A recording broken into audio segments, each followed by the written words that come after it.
Does your carrier require you to have a front-facing dash cam in your truck? Or are you applying to a carrier that would make you have one? If you're feeling a little skeptical, listen up. We're going to cover everything you need to know about front-facing cameras. At the end of this video, you'll have a better understanding of how front-facing cameras could be a tool to protect you on the road.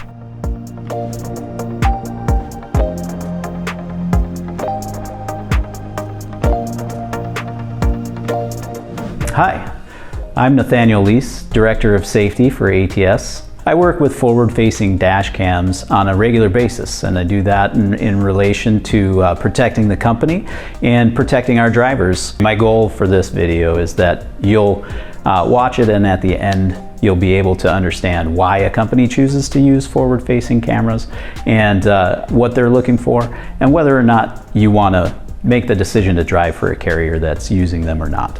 So the first thing is, what is a forward-facing dash cam system? A forward-facing dash cam is there to capture any events that occur in front of the truck itself that kind of represent a safety issue. And in the unfortunate event that, say, a truck has a collision and a driver's involved in a crash, then that dash camera is there to capture that event. There's many different configurations of how they're set up and how they work. Here at ATS, for example, we've chosen to only use forward-facing without sound.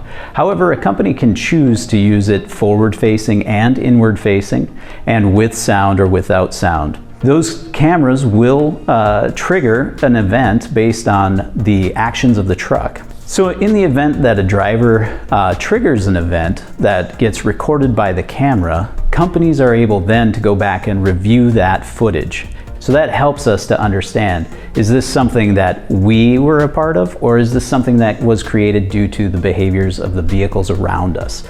And so in that case, we get to evaluate whether we need to intervene with a driver, or whether or not we need to call that driver and say, hey, you did an excellent job. Everything that you're doing is the reason why we didn't get in an accident in that scenario. Secondly, what events do carriers monitor? Well, that is specific to each carrier, but generally speaking, they're going to monitor posted speed limits. Where are we at in relation to that posted speed limit? Following distance, and then there's tiers within following distance. Other triggers that are monitored are roll stability. So if a vehicle is going around a corner too quickly and the truck begins to lean, rolling stops are also available, and unsafe lane changes. So those are all forward-facing triggers that can be monitored. If a company chooses to use an inward-facing camera, then there's a whole slew of additional triggers that can be monitored. Carriers might also choose to use the camera to identify the sources of damage. Like, for example,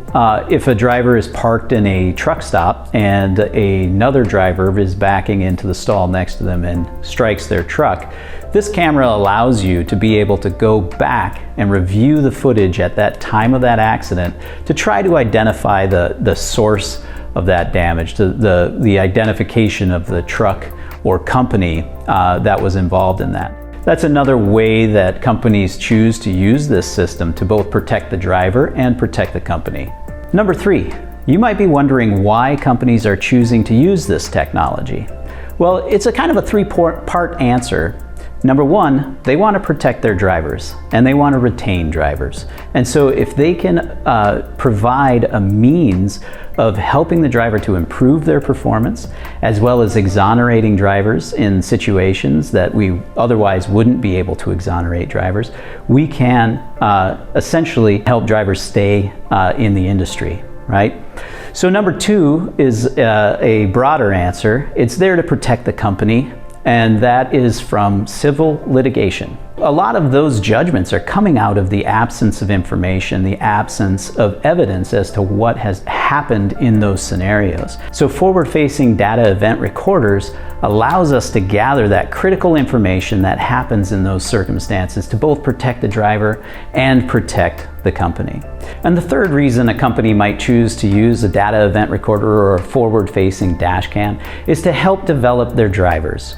The safer the driver is, the longer the driver is going to be with the carrier, and the longer the driver is with the carrier, the better the situation is for both the driver and the carrier. And so the more we use these systems to help each other grow and become better at our jobs, the more successful we'll be as a group. And that's really the underlying reason why companies are choosing to do that work. With those reasons, there's a lot of benefits that both the driver and the company get from working together with these systems. First and foremost, drivers, they never used to get recognition for all of the great things that they do out on the roadway. Now we have the ability to go back and recognize drivers for those things. The last thing I'm going to talk about is, why don't drivers like forward-facing cameras? Honestly, the answer is, it feels like an invasion of privacy. For a group of people who've been able to do their work pretty much unsupervised, suddenly having a camera on the windshield that is a supervision, it feels like an invasion of privacy. We use the analogy here at ATS that it's like a professional athlete. A professional athlete is exceptionally skilled, right? They've been training their entire lives to do their job, but every day they are filmed, and every day they use that film to review their performance and to use that review to learn and to develop and to change things as they go forward. And that's kind of the concept that we want to use with these cameras as well. Now you have a better understanding about what's at stake if you choose to drive without a camera monitoring the road ahead of you. Front-facing cameras not only help you improve as a driver, they also keep other motorists on the road safe. If you want to know more about dash cameras, read the article linked below. Thanks for tuning in for another edition of Over the Road on the Truck Driving Channel. We make videos like this every week. If you found this to be helpful, give the video a like and subscribe to our channel. Thanks for watching, and we'll see you out on the road.